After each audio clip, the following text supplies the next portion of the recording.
que você faz em solos uberlandenses? O senhor tem conversado com o Paulo Sérgio? O senhor tem olhado para esse cenário passado aqui de Uberlândia? Muitas vezes tem o sentimento da região ela ser um pouco deixada de lado. Como é que o senhor encara isso? Bom, vamos lá. O Cleitinho é um cara extremamente popular, né?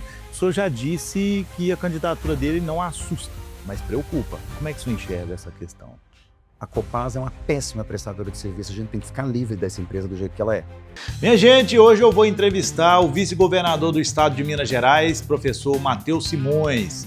Vou fazer várias perguntas importantes para ele, perguntas que muita gente não fez. Ele é pré-candidato ao governo do estado, está articulando bastante. Essa entrevista você pode acompanhar ela no YouTube, no Apple Podcast, no Spotify e principalmente no Regionalzão. Muito bem, Poder Entrevista. O Matheus Simões, vice-governador, muito engajado aí o dia inteiro, entendeu? Muita ação nas redes sociais, muito evento, muita inauguração em todo o estado de Minas Gerais. Professor. Matheus, para começar, seja bem-vindo ao Regionalzão. Obrigado. E o que você faz em solos uberlandenses?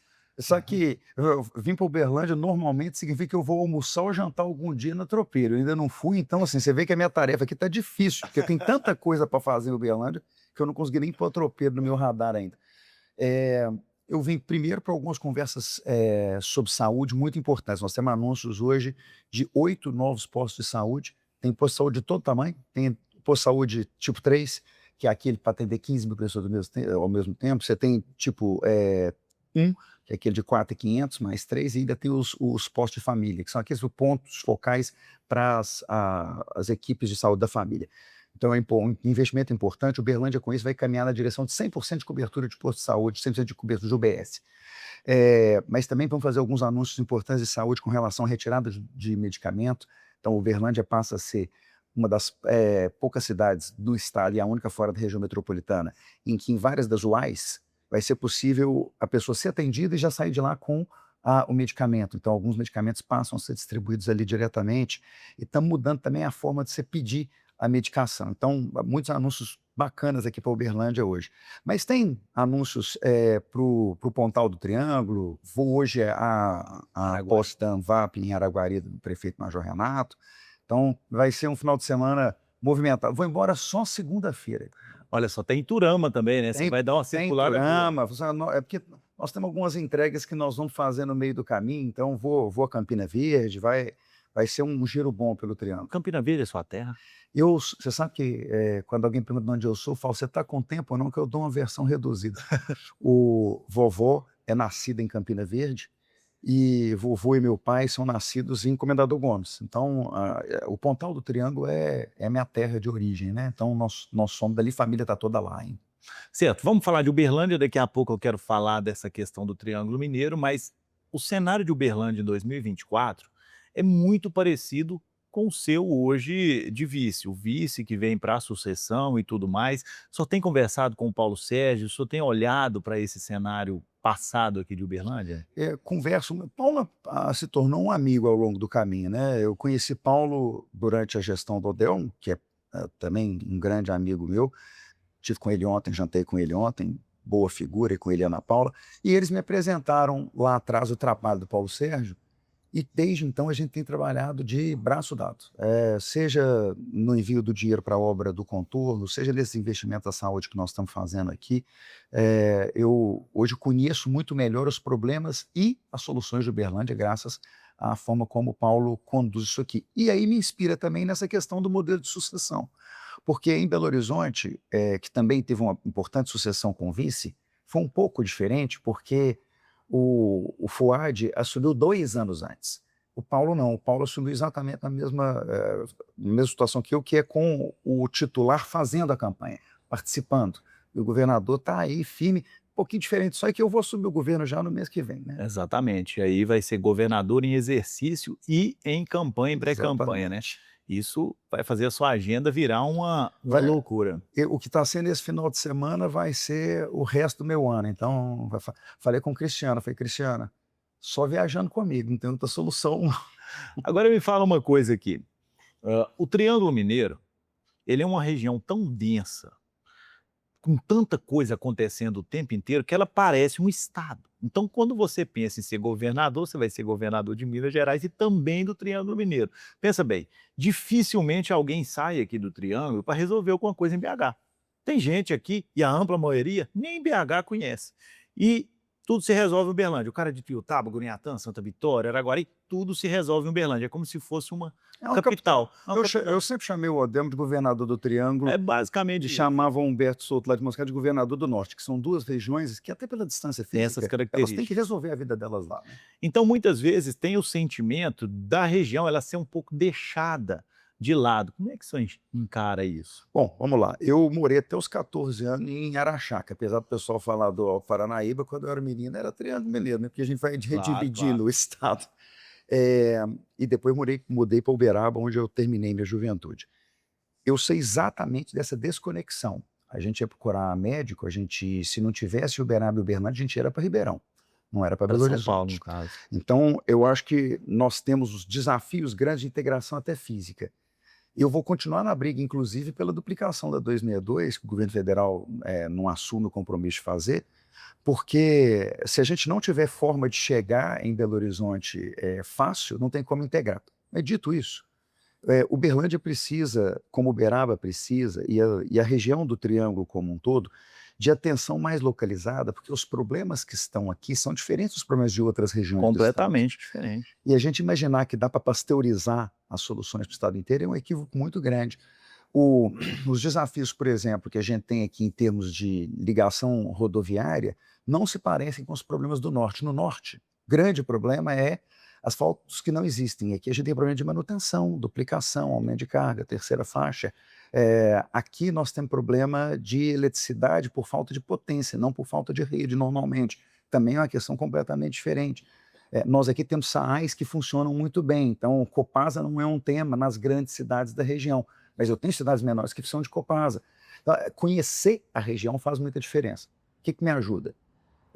E aí não falo só pelo Triângulo. No Triângulo eu tenho o fato de eu conhecer, porque eu sou daqui, mas a gente tem que estar presente nos lugares. Essa ideia que em Minas Gerais valeu muito tempo, que dá para governar de Belo Horizonte, é um equívoco. A gente tem que governar de cada uma das regiões. Vou até já te dar um furo para você pensar sobre isso. Vocês não vão me ver em Belo Horizonte nos primeiros 100 dias do meu mandato. E não é porque Belo Horizonte não mereça, é porque o interior precisa da presença do governador e do governo. Então, assim, nós temos que garantir que o governo esteja presente em cada uma das regiões. E a gente precisa até começar a pensar o Estado de uma forma regional padronizada, porque a saúde divide o Estado de um jeito, a educação de outro, o DR de outro. Então, Mobilidade de outro. o DR tem 40 e tantas regionais, a saúde tem 17 regionais, a educação tem 47 regionais. Gente, a polícia tem 19 Isso tem que ser regionais. estruturado. Não pode ser assim. Até na hora que a gente falar o triângulo, nós estamos falando do quê? Porque senão as pessoas se perdem, inclusive, de qual é a cidade que nós estamos atendendo efetivamente. Muito bem.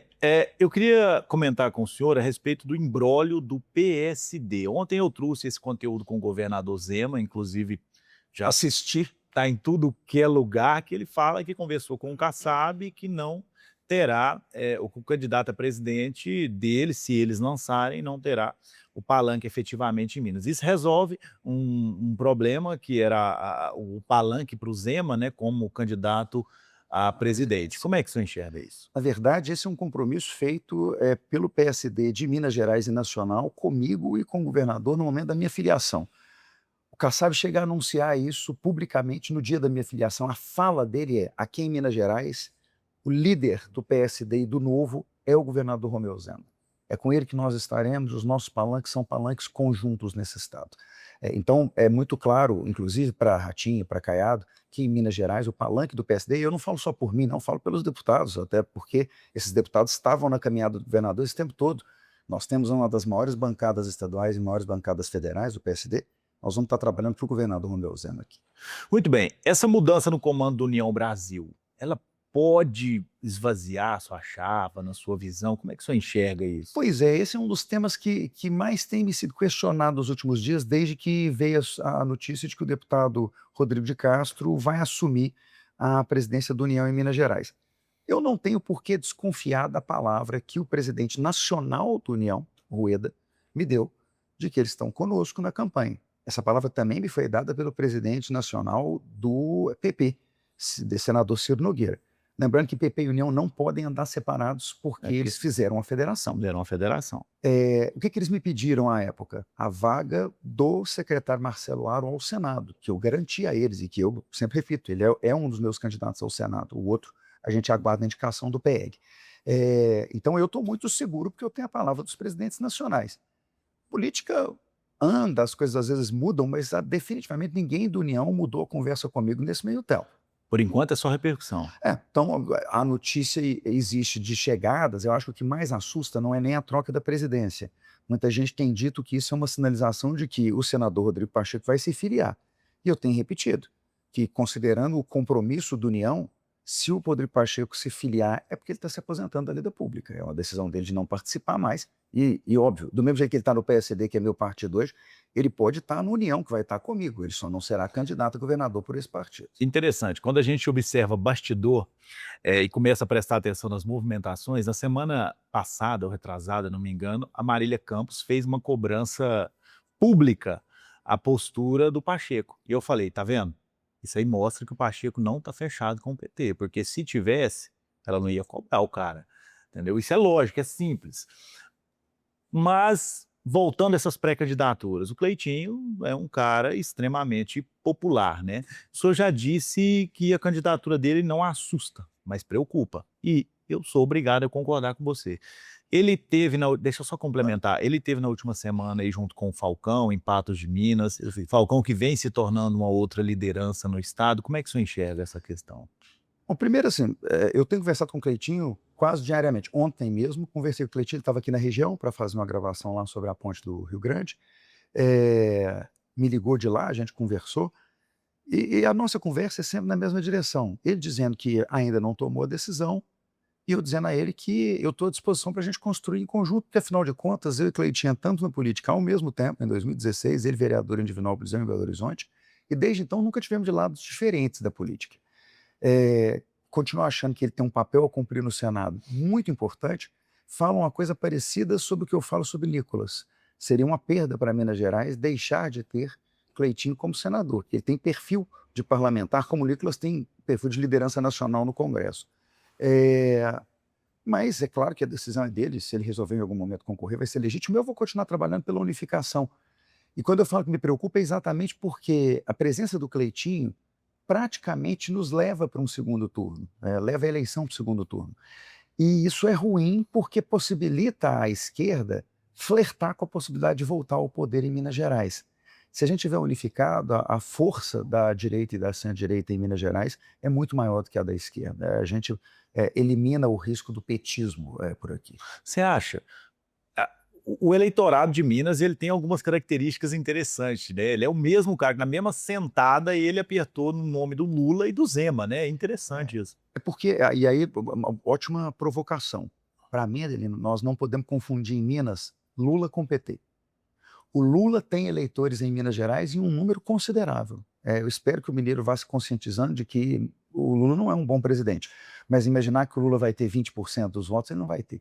Mas o Pimentel teve menos de 20%. E o PT São coisas diferentes. Está tão fraco em Minas que eles não têm nem candidato a governador. O Lula está atrás de alguém com cara de centro. Tanto que ele cogita, os nomes que ele cogita são todos nomes de centro, né? Ele não cogita nenhum nome da esquerda tradicional. Nós ganhamos, a nossa base ganhou 804 prefeituras no ano de 2024. A esquerda, o PT, o PSOL, o PCdoB, eles ganharam só 49 prefeituras no estado inteiro. Isso mostra que o mineiro ele experimentou e não gostou do que é ser administrado pela esquerda. Aliás, Uberlândia também passou coisa parecida com o que Minas Gerais passou. Então eu acho que quando eu falo à esquerda, eu não estou me referindo ao Lula, não.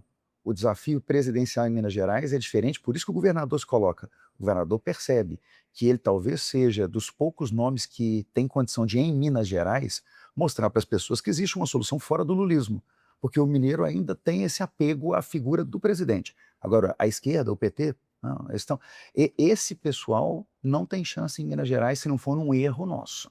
E aí é por isso que eu trabalho na unificação. Eu vou continuar trabalhando. Muito bem. A questão do Propag. próximo governador, independente de quem seja, seja, independente de quem seja, qual o cenário que ele vai encontrar, quais são as dificuldades que ele vai encontrar? Porque, supondo que não seja você, vai ser um cara que vai chegar e vai ter que entender o que está acontecendo. Eu até tenho brincado que eu quero ver quem gosta de falar de aumento de despesa todo dia, se ganhar a eleição, como é que vai fazer? Vai ter que passar para o lado do manifestante. O governador vai ficar lá segurando o cartaz contra o prédio. Porque o dinheiro, gente, dinheiro não se fabrica. Claro. Né? O dinheiro tem que ser arrecadado. E gerido. E eu falo uma coisa sempre, o governo não produz nada, só toma dinheiro dos outros. Então não adianta você achar que vai brotar dinheiro de algum lugar. Nós vamos entregar um Estado com as contas equilibradas, mas que não admite abuso, não admite pensar em recomposição inflacionária acima da inflação, não admite pensar em criação de novos cargos, não admite pensar em expansão de investimento em áreas que não têm o custeio próprio. Você fala, Matheus, mas aí é muito limitado, não é não? É por isso que nós estamos, por exemplo, fazendo a venda da Copasa. A Copasa vai significar uma arrecadação que pode chegar a perto de 10 bilhões de reais para o Estado. O que a gente fez? Na aprovação da lei, eu podia ter deixado o dinheiro livre para entrar no fluxo. Nós cravamos que o dinheiro só pode ser usado para obras de infraestrutura vinculadas ao Propag ou para pagamento do Propag. E vou deixar esse dinheiro... amarra o dinheiro. E aí a boa notícia é que a gente tem uma expectativa de que o próximo governador vai receber um Estado com as contas em dia, com o funcionalismo em dia, com dinheiro para investimentos vinculados ao Propag. Então, sem graça. Esse Estado não é um Estado que comporte ideias mirabolantes. A gente falando em construir mais uma cidade administrativa. Mania de faraó. Fora de Belo Horizonte, para ter uma cidade administrativa no interior. Gente, pelo amor de Deus, eu estou com problema para manter a minha lá, mal construída que foi. Então, nós temos que ter responsabilidade. Essa mania de faraó, e nisso o Triângulo conhece bem os erros políticos mineiros. Basta quem quiser ir lá em Frutal para dar uma olhada naquele absurdo do SPOEX abandonado lá até hoje. Foram gastos lá centenas de bilhões de reais, que foi atualizado a quase 1 bilhão, e a gente não consegue acabar os prédios porque não faz sentido. Tem lá hotel para hospedar mais de 500 atletas ao mesmo tempo para competições. Onde é que eu vou arranjar essas competições lá em Frutal? É um elefante branco. Então estamos nós há anos tentando resolver esses problemas, devagarzinho a gente tem resolvido quase todos, mas o próximo governador recebe um Estado em ordem que exige responsabilidade. Aproveitando a deixa da Copasa, aqui do lado, Prata, prefeito de Prata, Chechel, já gravou inúmeros vídeos de problemas da Copasa. Entendeu? Problema de águas sujas. A cidade do Prata, ela passa por problemas com a Copasa. Com essa terceirização, isso não pode piorar? Vamos lá. Eu vou me juntar ao eco do prefeito Falcão há 2 anos atrás. A Copasa é uma péssima prestadora de serviço. A gente tem que ficar livre dessa empresa do jeito que ela é. E como é que a gente fica livre do jeito que ela é? A gente muda a gestão dela para uma forma mais rápida. Porque o problema da Copasa não é falta de dinheiro, é falta de velocidade. Exemplo concreto, eu coloquei no caixa da Copasa, há 2 anos atrás, 2 bilhões de reais para fazer as obras de segurança hídrica de Belo Horizonte. Sabe quanto ela conseguiu desembolsar até hoje? R$0. Tá. O dinheiro já virou 2,7 bilhão de reais, porque ele está rendendo, obviamente, mas ela não consegue pôr as obras em andamento. Por quê? Porque a estatal, ela contrata um estudo, aí você tem que mexer no estudo, tem que fazer outra licitação para contratar outro estudo. Você zera o programa e começa tudo de novo. Você não consegue mexer em obra que está em andamento, que ela foi licitada dentro de determinado parâmetro. Tem que recomeçar tudo que você mexe, você tem que começar do zero. É o mesmo problema que a gente tinha com algumas coisas da CEMIG ao longo do tempo. Então, o objetivo não resolve, sei lá, com um projeto de lei, alguma coisa para ajustar? O problema dela é ter que cumprir a lei de licitação. É o que aconteceu em São Paulo. Por que a Sabesp foi privatizada? Porque se percebeu que o jeito de ter o dinheiro e a velocidade necessária era atrair o capital externo, era atrair o capital internacional, era atrair empresas que sejam capazes de gerir saneamento. Então nós vamos fazer exatamente isso com uma vantagem. O Estado é que fiscaliza. Hoje, o Estado fiscaliza ele mesmo. Então, quando alguém me cobra alguma coisa da Copasa, eu sou a polícia para cobrar da Copasa e a Copasa ao mesmo tempo. É claro que eu cobro de uma forma mais amena, porque eu sei o meu limite de execução. Claro. A partir do momento que eu passo para a posição de fiscal, simplesmente, nós vamos ser muito mais duros, muito mais rigorosos. Quem está comprando sabe disso, o mercado já foi avisado. Nós estamos mudando as regras, inclusive, votamos junto com a privatização, uma mudança inteira da ARSAE, que é a agência que regula a Copasa, para deixar ela muito mais dura e muito mais capaz de interferir na forma de execução do serviço. Lembrando que a empresa não escolhe o preço, quem escolhe o preço é o regulador, então não preocupa com o aumento de tarifas, vai continuar sendo controlado pelo governo, e que a gente vai ter uma fiscalização Mas muito isso mais é um próxima. passo importante, essa questão do aumento da tarifa. Importantíssimo, porque se a gente deixa para o mercado poderia subir a tarifa. Agora, quero assumir um compromisso com todos os prefeitos. Todos os prefeitos que aderirem vão ter o compromisso de que a gente vai fazer a universalização do esgoto e da água dentro dos prazos previstos no marco. Então, até 33, 100% das cidades que já têm esgoto da Copasa vão estar completamente cobertas por esgoto, e até podia ser 40 e poucos, mas nós estamos puxando para 39, todas as cidades que ainda não têm esgoto nenhum. E a questão de aderir ou não por parte do prefeito? Cada município tem que decidir o que é melhor para si. Mas o município vai ter essa opção? Ele tem. Ele só entra... isso é uma outra coisa importante para dizer para os prefeitos. O prefeito que não quiser participar, ele só não adere. Ele pode pegar e instalar um serviço de água como o de Uberlândia, que é um serviço próprio. Para uma cidade grande como Uberlândia, isso tanto é uma solução que Uberlândia sempre fez assim, Uberaba também através da Codal. Agora, cidades muito pequenas, acontece na verdade igual Romari, que até hoje não tem nem água tratada. A água é bombeada diretamente do rio para dentro das casas sem nenhum tipo de tratamento, não tem nenhum tipo de tratamento de esgoto. A gente tem que tomar cuidado com isso, é porque a prefeitura pequena tem dificuldade. Se você me perguntar, Matheus, como é que vai funcionar a adesão? Os muito grandes como Belo Horizonte vão aderir com certeza, porque para eles é essencial, eles não é uma cidade sozinha, as cidades estão emendadas. Administrativamente fica mais prático. Ele não tem como fazer de outra forma, ele precisa disso. As muito pequenas também todas têm de aderir, porque se elas não aderirem, elas não conseguem colocar o sistema delas para rodar. As cidades intermediárias têm a opção de fazer como o governador Valadares fez, como Ipatinga fez. Saíram do contrato e fizeram seus serviços próprios, ou fizeram licitação direta, problema nenhum. Matheus, muito obrigado. Imagina, à disposição sempre, viu? Eu gosto de vir conversar com você, porque você sempre me dá umas ideias diferentes. Muito bem, agradecer a audiência de todo mundo que acompanhou esse é o Poder Entrevista com Matheus Simões.